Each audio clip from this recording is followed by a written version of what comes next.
This lesson's called Characteristics of Polynomial Functions. And what the characteristics we're going to look at specifically in this lesson are end behavior, zeros, and turning points. So apparently those three things are the first part of the analysis when we want to look at what do polynomial functions look like. So first of all, a little warm-up about end behavior. Let's state the end behavior of the following functions shown on the right here. So this, and when you see functions like this that don't have specific endpoints on them, what we really mean is that has an arrow there and that has an arrow there. We really mean that's going off the page like that. So if we want to state this end behavior, we notice that for very large x values, this thing will have very large negative y values. You can see by the way the function goes off the bottom of the page there as you go to the right. And that's basically all end behavior is talking about is as you go to the right off the page, what kind of y values would you expect? And here we would expect very large negative y values. Then you just look in the other direction, the other end of the function. You look as x goes to negative infinity, you look way to the left. And as we look way to the left, we notice the function goes very high in the positive direction, sort of off to positive infinity. And we don't always have to go to infinity, but you'll find with polynomials always do. Other functions we'll look at can have other end behaviors, but pretty much we'll either see positive or negative infinity as we go along here.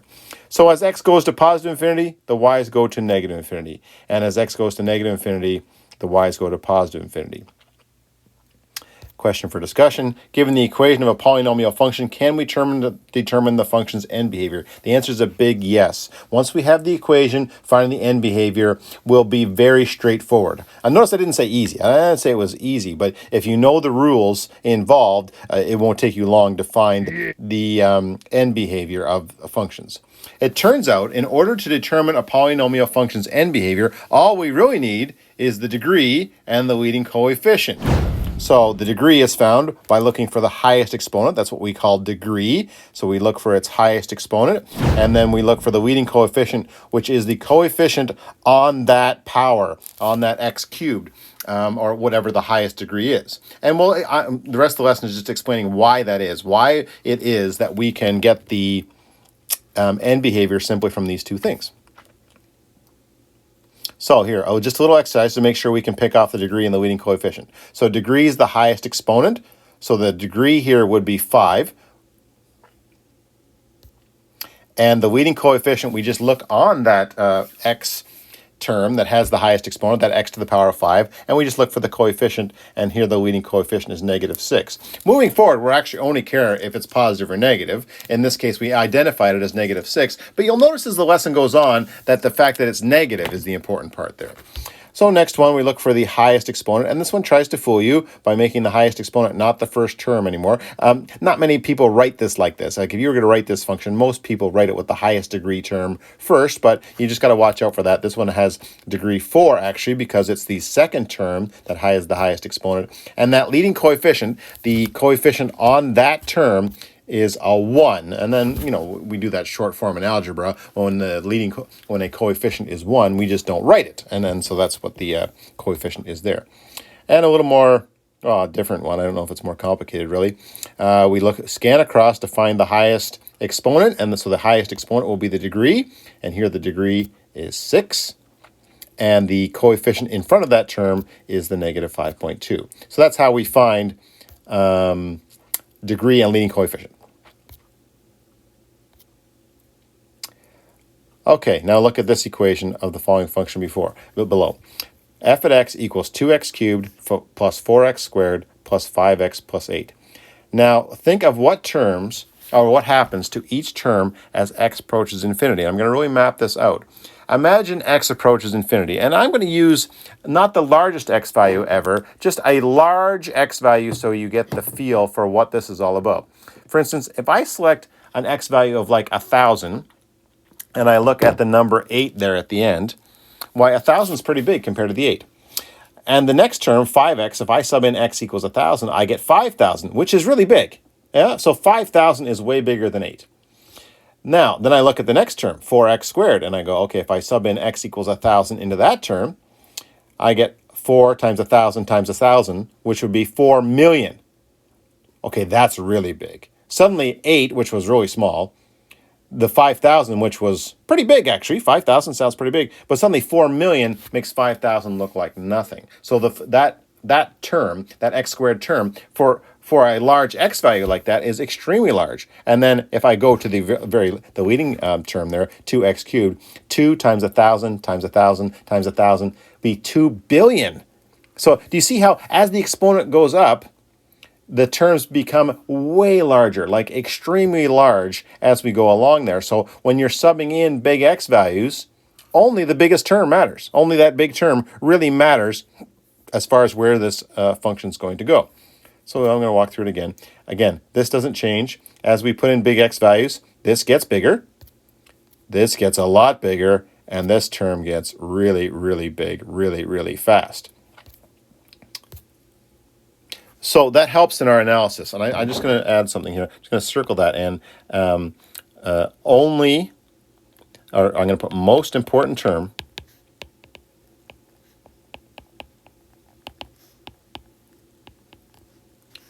as x gets large.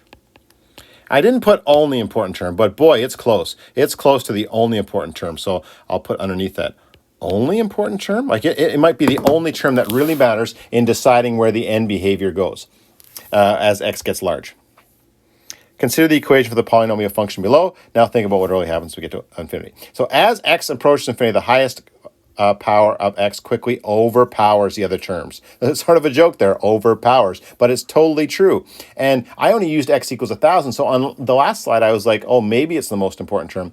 Once the x value keeps getting bigger, like 1,000, 10,000, 100,000, that 2x cubed term in this example will blow away the other terms. They will be completely irrelevant to the value of the function because it just becomes so unbelievably large, it just takes over.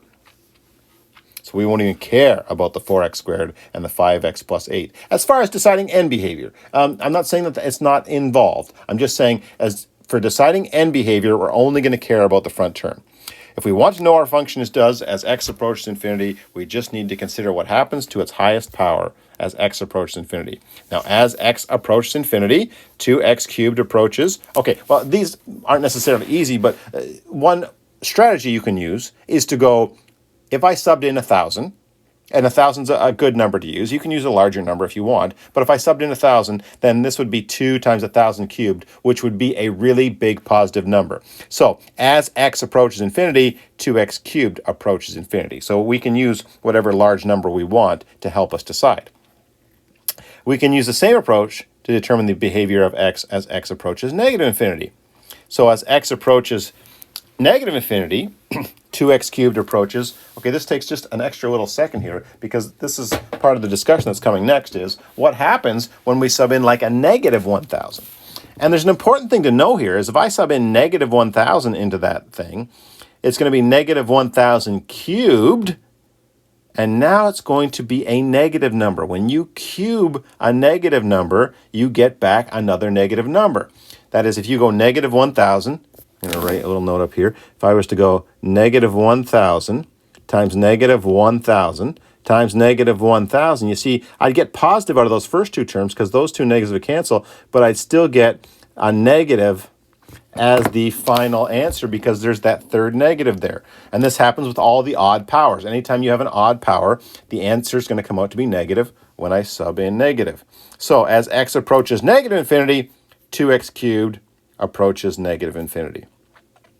So apparently, in this particular function, as x goes to positive infinity, we get positive infinity. As x goes to negative infinity, I get negative infinity. So it's going to have sort of an opposite end behavior on each side of this function.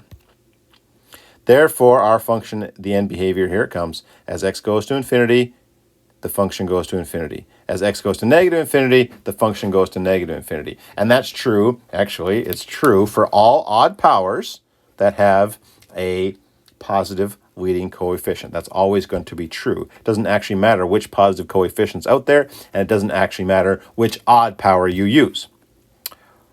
Okay, a little warning here. The idea that only the the idea that only the highest power of x is significant only applies when we're looking at large positive values. Because in the middle of this, it's easy to get confused and think, oh, okay, so all those other powers don't matter ever? No, we're just talking about end behavior. And when we're talking about end behavior, then only the largest x power has a significant impact on the function's value. It blows away all the other pieces, and so then it becomes the deciding factor on end behavior. One question for discussion: would the end behavior for the function negative 2x cubed plus 4x squared plus 5x plus 8 be the same as above? And the answer is no, because that's a negative 2 out front. You'd be multiplying everything by negatives, which means that instead of it going to positive infinity, as it did before, as x went to infinity, this one would go to negative infinity. And then when it went to negative infinity, it would go to positive infinity. So that extra negative multiplies everything by negative, and we sort of get this vertical reflection in the x-axis, and instead of going to positive infinity on the right and negative infinity on the left, it goes the other way around. So the answer here is no. Would the end behavior of this function be the same as above? Well, now the degree is 4, which is an even degree, which means when you take the positive number, say positive 1,000 and sub it in, yes, you'll still get positive infinity in that first term. So we're just focusing on this first term here. And so if we put in a positive big number like 1,000, our result will be a positive result, a big positive y value. Now, the difference in this one, though, is if you sub in a big negative x value, say like negative 1,000, and so if I was going to go negative 1,000 times negative 1,000 times negative 1,000 times negative 1,000, I'd get something really, really big. We know that for sure, but because it's negative times negative times negative times negative, there's two pairs of negatives, and so this thing would be positive infinity. Well, positive big, I guess, is what we're trying to say there, because I use specific numbers there. But we think of it as positive infinity because it gets so big it just goes right off the page. So now we've got pretty much everything we need here. That leading coefficient matters. It matters if it's positive or negative. And that degree matters because it matters if it's even or odd. Odd will do one thing and even will do another, because even does the same thing on both sides. So this function would not have the same end behavior because it would be positive infinity on both sides. That's just setting up the final couple of slides here. So, state the end behavior. Negative 6x to the power of 4 plus 3x cubed minus x plus 2. And for end behavior, I really don't care about these terms. I only care about that leading coefficient and the degree. The degree is 4, so if I was to sub in a big positive x value, when I went degree 4, I would get a where was I? Just jumped ahead of me there. Okay, I would get a big positive result, but when I multiplied it by the negative out front, then I would get a negative result. So, for an even degree power with leading coefficient negative, its end behavior as x goes to infinity, large positive x values, we'd actually get negative values because of that negative leading coefficient. Yes, it would be a positive number when it came out of the exponent, but then I'd multiply by the negative up front. Now, when I went the other way, as x goes to negative infinity, so just imagine subbing in a large negative x value. When I went power of 4 on that, I would still get a positive number because when you're taking a negative number and going even power on it, an even exponent on it, you end up with a positive result. However, this one has a negative leading coefficient, so we'd actually end up with negative infinity as we went there.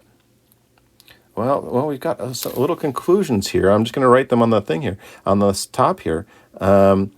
Positive even, the end behaviors sort of look like this. They would both end up heading towards positive infinity. But when we saw negative leading coefficient with even degree, we now see that we will get negative results on both sides. So end behavior will sort of look like that. Okay, 4x squared minus 5x cubed minus x plus 2. Ooh, trying to fool us there. There's the important term there.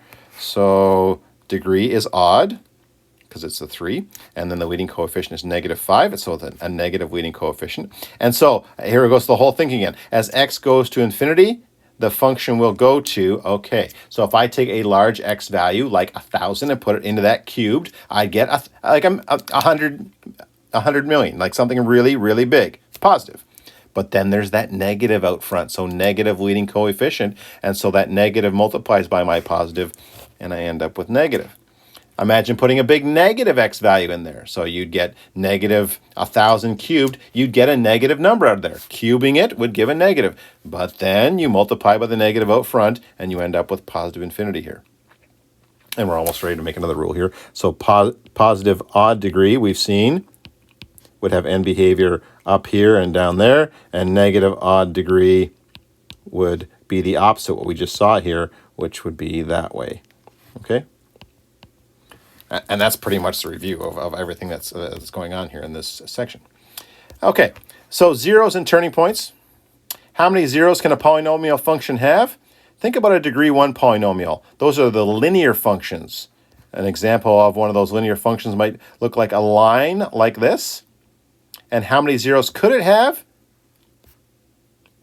If back in grade 9 when we did these, if we wanted to find the x-intercept, we would set y to 0 and we'd solve for x. And how many answers will we get? We get exactly one answer. And you can see it in the graph there, why you're getting exactly one answer.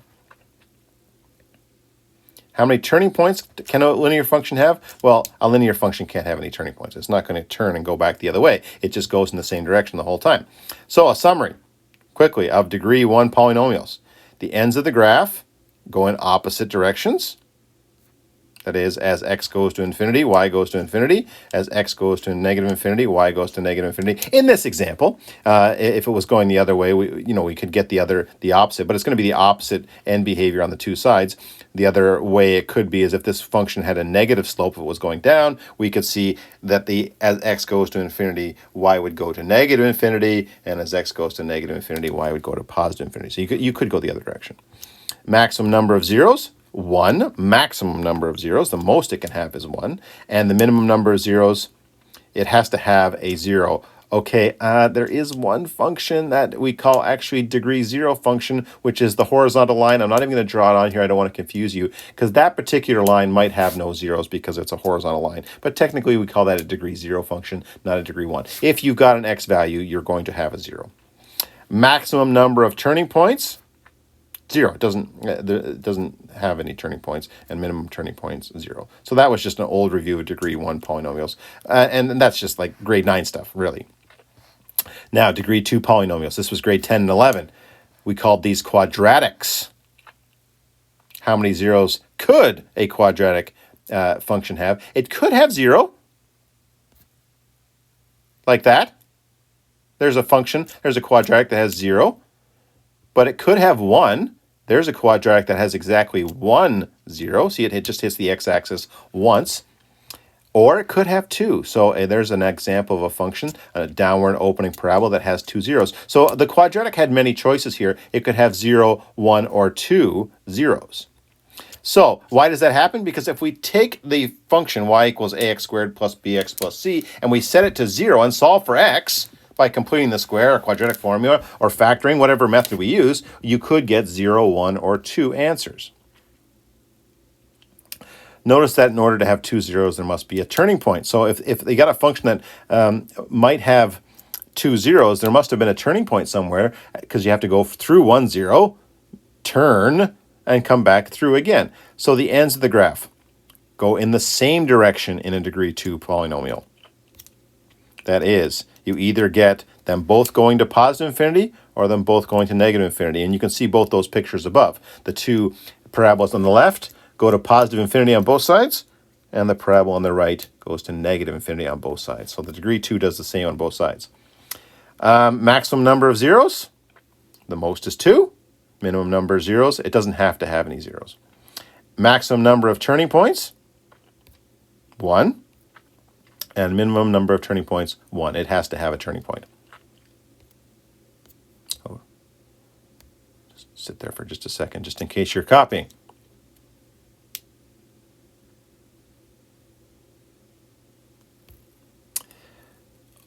Okay, we want to move forward here in this chapter. We've been doing degree 1 and degree 2 all the way through grade 9, 10, and 11. It's time to attack other degrees, higher degree functions. So for instance, degree 3 polynomial, we call that a cubic function because it's degree 3. 3 dimensions here. How many zeros could a cubic function have? It could have 1 0. And if you've never seen cubics before, that's fine. Here's your introduction to what cubics could look like. Some cubics can look like that. There's the graph of y equals x cubed. And again, you don't need to know y equals x cubed, the graph yet. I'm showing them to you now. This is what they could look like. So you could get 1 0 out of a cubic. You could get 2 zeros. Here's a cubic that has 2 zeros. And we're going to study these type of functions coming up. And here's another one that has 3 zeros. So a cubic now has 3 possibilities for zeros. 1, 2, or 3. Notice it can't have 0. It can't have no zeros. This function has to go through the x-axis at some point because of its end behavior. Because the ends of the graph always go in opposite directions, you're always going to see at least 1 0 here. And how will this play out? Well, if you wanted to do it algebraically, for y equals ax cubed plus bx squared plus cx plus d, some random degree 3 polynomial, if we set it to 0, and we might be able to factor it and get 3 answers. You're like, I don't know how to factor degree 3. I know, we're going to do that in this chapter. So these things, we're just introducing it now, and then we'll develop the skills later. But apparently, if we factor this thing, we could find 3 potential answers. Maybe, there might be 3. Notice that in order to have 3 zeros, there must be 2 turning points. So in a function that has 3 zeros, you could get up to 2 turning points. So here's the summary of degree 3. Ends of the graph now go back in opposite directions again because it's an odd degree again. The end behavior is opposite on either side. Maximum number of zeros, you could get up to 3 zeros. Minimum number of zeros, you have to have a 0 because the end behavior is opposite. You're going to have to go through the x-axis at some point. Maximum number of turning points. Because there's a maximum number of 3 zeros, then there's a maximum number of 2 turning points. And the minimum number of turning points, this thing doesn't have to have a turning point. Check out that basic y equals x cubed graph. And this is brand new information. So if you're like, well, I've never seen that before. Yeah, that's right. You're just seeing it now. This is the first time you might have ran into that, is that a y equals x cubed graph might not have a turning point. It might flatten out at some value like it does in the left-hand one there, and then may not actually have a turning point. We'll see lots of these this chapter. So this is just the intro to that. Okay, well, apparently that's enough information that after seeing that about a degree 3, we could jump ahead and think about what would happen with a degree 55. As promised, I sort of promised this in class a couple times, is that during this course, instead of doing just degree 1, degree 2, we'll be able to do any degree polynomial. Now, in practice, we'll probably only work with 3s, 4s, and 5s. But you'll see that the methods we use on 3, 4s, and 5s will extend to whatever degree you want. It would just take a lot more time. It would be very repetitive after that. So apparently, we can do a lot of information, do a lot of stuff about a degree 55 polynomial. We don't have a fancy name for degree 55 polynomials. We just call them degree 55 polynomials. And here's the summary of information. I'm jumping right to the summary. The ends of the graph, because it's an odd number, they'll go in opposite directions. The maximum number of zeros. If we could factor a degree 55 polynomial, we could get 55 zeros. If that seems pretty scary, well, again, by the end of the chapter, I'll show you a method that you'll be able to go, oh, I guess I could factor a degree 55 polynomial. I don't know if I want to take the 10 days or whatever it takes to actually do it, but I know how I could do it, okay? So, and if you had a degree 55 polynomial and you factored it, you might get 55 zeros. And if you got 55 zeros, that would be the maximum. Minimum number of zeros, because it's degree 55, which is odd degree, it'll go in opposite directions on opposite sides, and you have to have a 0, just like the degree 3. Maximum number of turning points. Well, if you're going to have 55 zeros, you might have up to 54 turning points to go through those zeros. And the minimum number of turning points, you don't have to have one. It doesn't have to turn if you only have that 1 0. Let's do another big number, degree 56 polynomial. This is now even. Again, we don't have a fancy name for degree 56 polynomials, but here's the summary. Ends of the graph go in the same direction. This is always true about even degree polynomials. They're going to go in the same direction. They'll either both go positive infinity, or they'll both go negative infinity. Maximum number of zeros, again, if we could factor a degree 56 polynomial, we might end up with 56 zeros. Minimum number of zeros, it doesn't have to have one.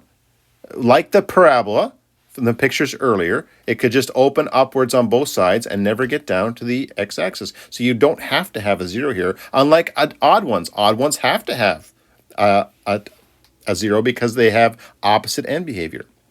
Maximum number of turning points. This always comes from the number of zeros. If you could get 56 zeros, then you'll need 55 turning points to hit those 56 zeros. And minimum number of turning points, well, because this has end behavior in the same direction, you're going to have to turn at some point. Big ideas for polynomial functions. The maximum number of zeros is the same as the degree. So if all that was sort of running together by the end, that was a lot of information in a short period of time. If that's all running together, here's the summary of all that. The maximum number of zeros is the same as the degree. The maximum number of turning points is one less than the degree. You just go right after the degree. Odd degree functions must have a zero. Even degree functions don't have to have a zero. Odd degree functions don't need to have a turning points, but even degree functions must have at least one turning point. And you can actually go right back to degree 2 and degree 3 and rewatch that part of the video and just watch about 2 and 3, because what's true about 2 and 3 as far as these turning points and zeros and so on, turning points and zeros, a lot of that information is true for any, for degree 3 is true for any odd, and degree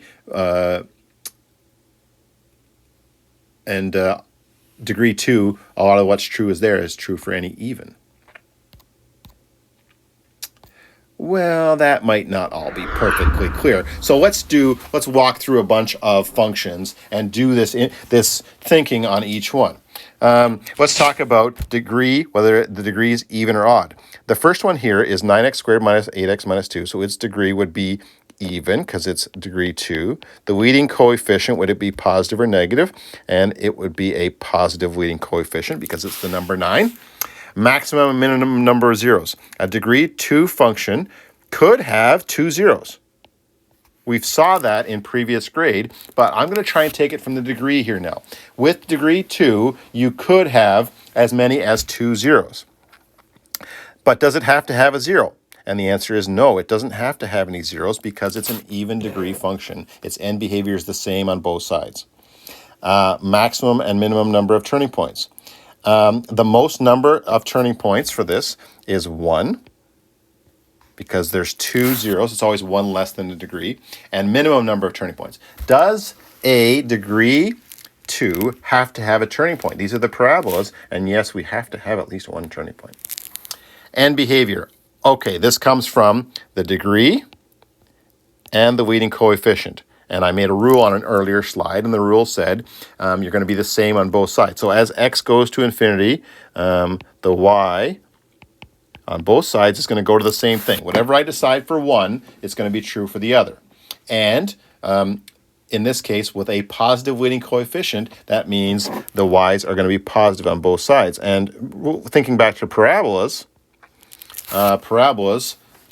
with an even leading coefficient opened upward, we called it in grade 10. So that is what we're talking about here. These both go to positive infinity. Now, I wrote positive infinity in front of my infinities. You don't have to do that. You don't have to write positive infinity in front of a positive infinity.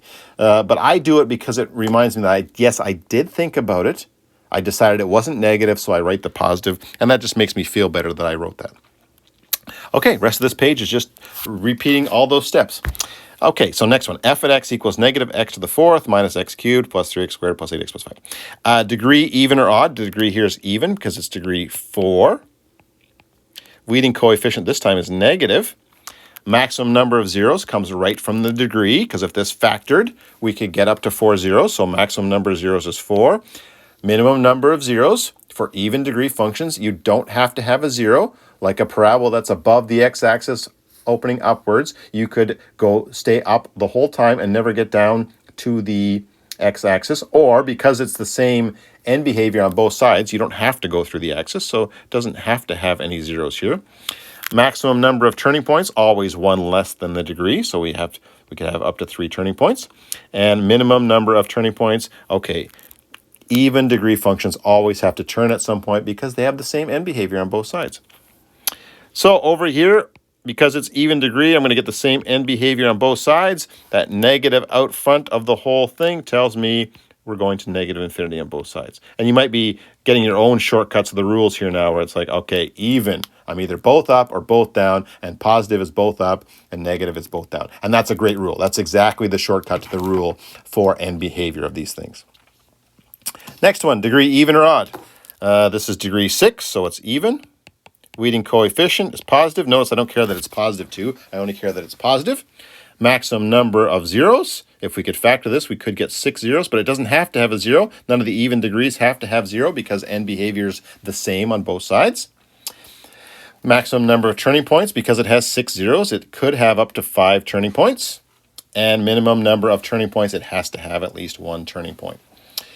Same end behavior on both sides. Whatever I fill in on one side, I got to fill in the other because it's even degree. And here, with that positive leading coefficient out front, it means it's going to go to positive infinity on both sides. Just like a parabola opening upwards, just the same thinking there. I did that one a little faster to show you that these don't have to take that long once you know the information in your head. So I'll do this one a little slower and just think it through. Negative 2x fourth minus 4x cubed plus 3x squared plus 6x plus 9. Degree even or odd. I see the highest coefficient is 4. So the degree is 4, and that's even degree. Leading coefficient, positive or negative. I look on that x to the power of 4, look for positive or negative, and I see negative here. So we've got negative leading coefficient. Maximum minimum number of zeros. With degree 4, the most number of zeros, if I factor that, would be 4, but it doesn't have to have any zeros. It might not get down to the x-axis or up to the x-axis, depending on the end behavior, because it's the same end behavior on both sides. Maximum number of turning points. If you could have up to 4 zeros, you're going to need 3 turning points to get back to those 4 zeros. And minimum number of turning points, this thing has to have only 1. It only has to turn once, depending on the number of zeros. And we need the same end behavior on both sides, because it's an even degree function. Here with a negative leading coefficient out there, that means that we're heading to negative infinity on both sides. Okay, all the same with odd. And I'm going to fill in the first part of this table a little faster. These ones are all odd degree function. And I see positive leading coefficient, positive leading coefficient, negative leading coefficient, negative leading coefficient. And this is how I'm going to fill out this part of the table, is just down one column. Because some people that might really help their thinking in understanding where all this is coming from. So maximum number of zeros, that's always the degree. Whatever the degree is, if we factored it, and we'll learn to factor these later in the chapter, if we factored it, we could get as many factors as the degree of the function. And so this one has degree 3, so I could get 3 factors. This one has degree 5, so I could get 5 factors. And this one has degree 7, so maybe 7. And then this one degree 3, so that could be 3.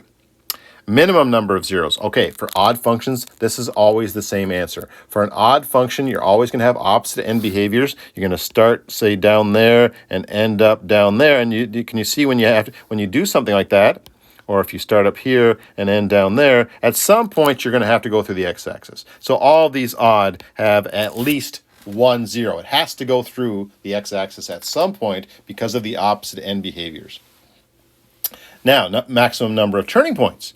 Always 1 less than the degree. You always have to have 1 less than the degree to be able to get through all of those zeros that are there. For instance, in this first one, if it had 3 zeros, 1, 2, 3, and say it started down here, I'd have to go up here, turn to get through that second 0, turn to get through that third 0. So you don't got to turn to get through the first 0. You just have to keep going, but you're going to have to turn every other 0. So that's why it's always 1 less than the degree. So this is 2, 4, 6, and then 2 again. 1 less than the degree. Minimum number of turning points. This one's weird. This one's a little hard to explain this early in the chapter, but just go back to that regular y equals x cubed graph. You could get a graph that just levels out, goes through a 0, and never has a turning point. So you'll just have to trust me on this one until we develop a little bit more here. It's the one mysterious part, I think, in this lesson, that odd degree functions don't have to turn. The other way to think about it is, if you have opposite end behaviors, you never do have to turn. You can just carry right on and you don't have to turn. But if you think about an even one, if I just draw a little diagram up here, if you think about an even function, let's say it has to go here and there, at some point it's going to have to turn and go the other way. That's why even has to turn at some point. Okay, now, end behavior of these. End behavior for odd is always opposite on each side. So I'm going to do this column as x goes to positive infinity. If I put in positive numbers into each of these functions, into that leading term, I'm always going to get positive if the leading coefficient is positive. So here, I'm going to get positive infinity, and then I'm going to get positive infinity in this one because it's a positive leading coefficient. But here, in this third one of the odd ones, if I put in a positive number, say 1,000, and go 1,000 to the 7th, yes, that would be positive, but this negative leading coefficient reverses the sign, so I go negative infinity.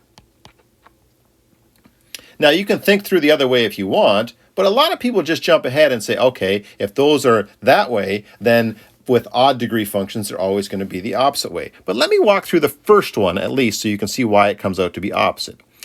As x goes to negative infinity, say I put in negative 1,000 into this and put it to degree 3, that would be a negative number because it would be negative times negative times negative. So I get this goes to negative infinity. And if you walk through them, you'll find that each time with that thinking, we're always going to get the opposite end behavior when we're doing odd degree functions. And we definitely saw that on earlier slides. Okay, so keep coming back to everything that's written in this note because all the rules are listed there, probably multiple times actually. If you look through, all the little rules are there multiple times. And they can be thought out and understood, so you don't got to memorize them. Each of those rules can be thought out and understood based on what I said here, but some people go to shortcuts here and just memorize little pieces as they need to for parts that the explanation takes a little bit too long. Okay, that covers all that. Have a great day.